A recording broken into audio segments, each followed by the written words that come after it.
Hello, welcome back Dungeons and Dragons enthusiasts.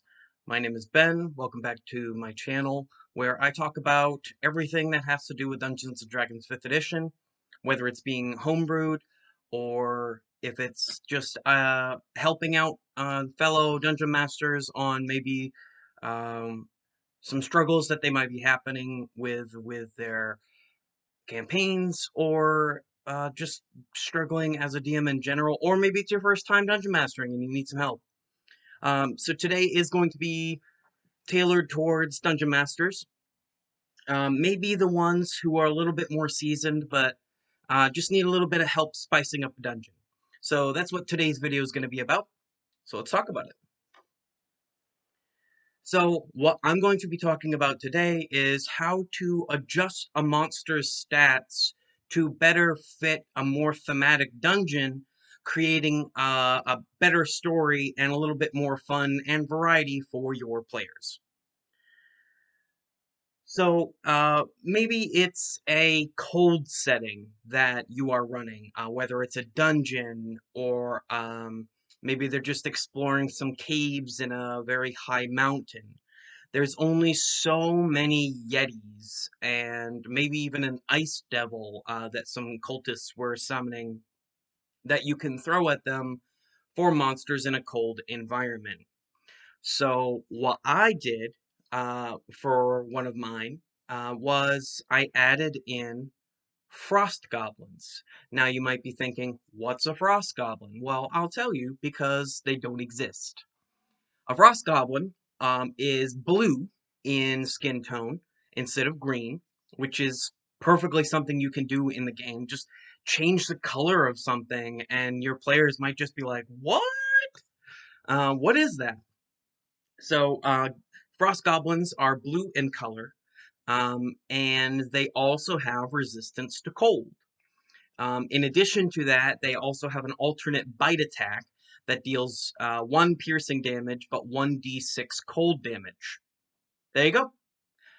It's otherwise just a goblin, and it really doesn't necessarily mess with the challenge rating at all. Really, it gives it some backstory as well as maybe they aren't the only things that are changed in here. You could have them also fight a water elemental that's been frozen, turning it into an ice elemental, and you really don't even have to change its stat block, um, except by changing maybe its fire resistance into a fire vulnerability and just keep the rest of the same. Um, it's just another way of telling the story of what your players are going to look forward to in your adventure, in your encounters. Hey, it's a lot of ice stuff. Bring your fire. Um, so goblins is just a really easy way to do that. Plus, frost goblins just make sense. Like I'm pretty sure that exists somewhere.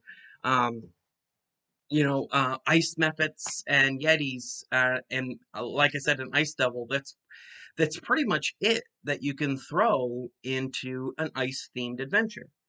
So another one.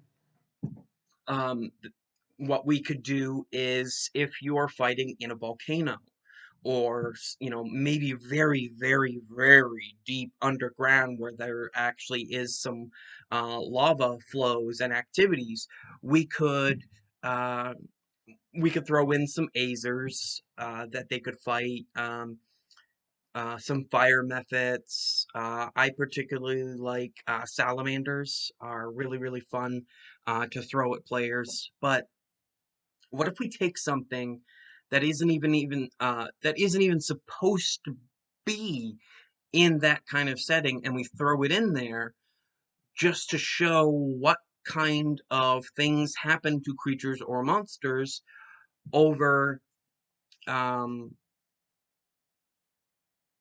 time, and they evolve according to that setting. So let's think. How about a gelatinous cube? Maybe we have a gelatinous cube that actually has some heat to it. Um, kind of like I don't know what what that actually makes me think of is, have you ever gone to those Japanese or Chinese restaurants where you get the little flame so that you can cook your teriyaki on it, and it's this little purple gel that burns for a very long time? That could be a fire gelatinous cube. All you need to do is just add a, depending on the CR of which it is, a regular gelatinous cube, I'd probably just add 1d6 fire damage to all of its pseudopod attacks or slam attacks or whatever. Um, or if it's something a lot higher up on the challenge rating, like an ochre jelly or something like that, maybe a D8 or a D10 fire damage added onto that, and immunity to fire damage, because I mean it is in fact on fire. Um, and maybe some vulnerability to cold damage, or cold damage turns off the fire attacks for one round. Kind of like how trolls don't regenerate health if they take fire damage or acid, I believe, damage during their previous turn. It kind of like turns that off for a round. So again, you don't have to be limited to the monster manual when you're throwing monsters to your players. 1d6 here and 1d12 there, or even better, you don't have to mess with challenge rating at all if you just change the type of damage to another type. So let's think about a metal like um, ancient ruin, where deep under where these weird statues and stuff maybe are like strewn about, there's this entirely metal corridor system or like a maze, and there's a lot of lightning traps or maybe even some thunder damage. So we get this place that's very conductive.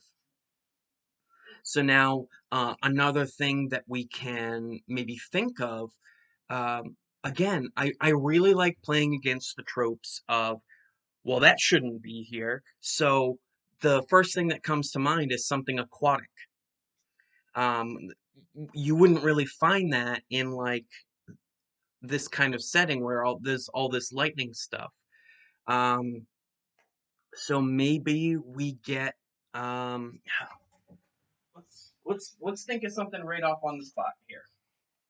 So let's grab the monster manual and we'll try and see whatever the first aquatic thing I come to. We'll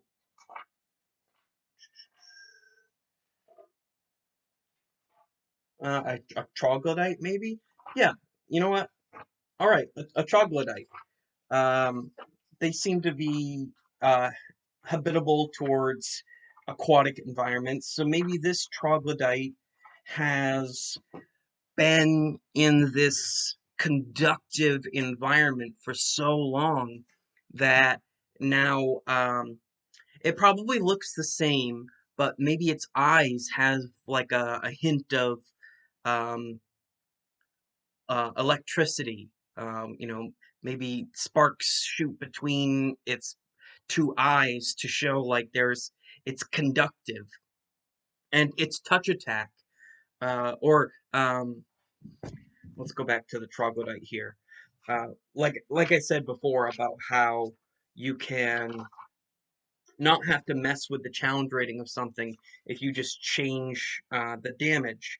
So it naturally has that stench.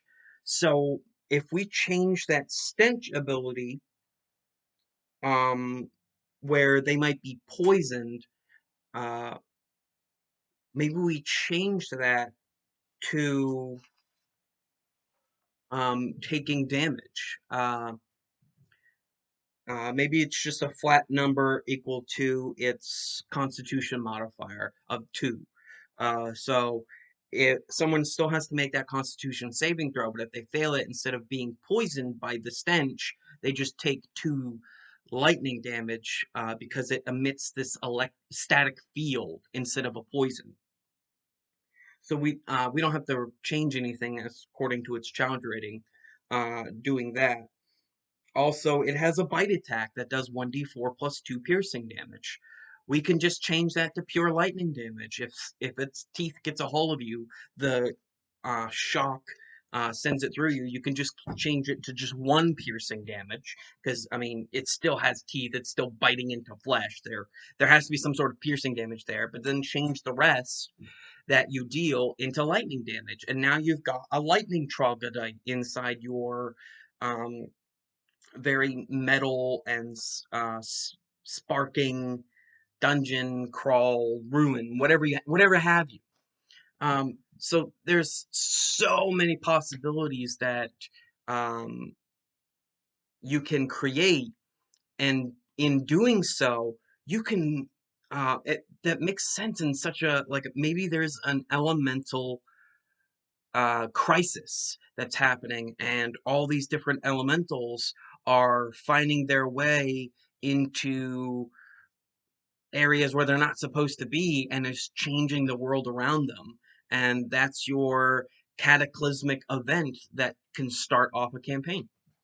But yeah, there's my take on some things that you can have fun with the monster manual with your power as the DM. So if you like this video, please like it and subscribe if you like my content.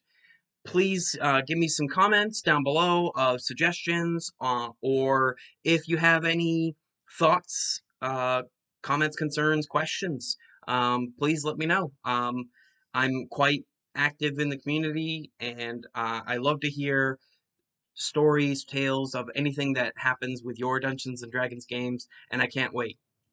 And I'll give you a little sneak peek. Maybe stay tuned.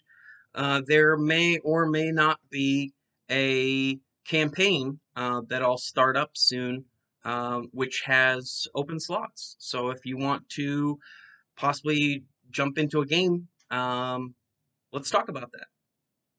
I hope you have fun and enjoy your games.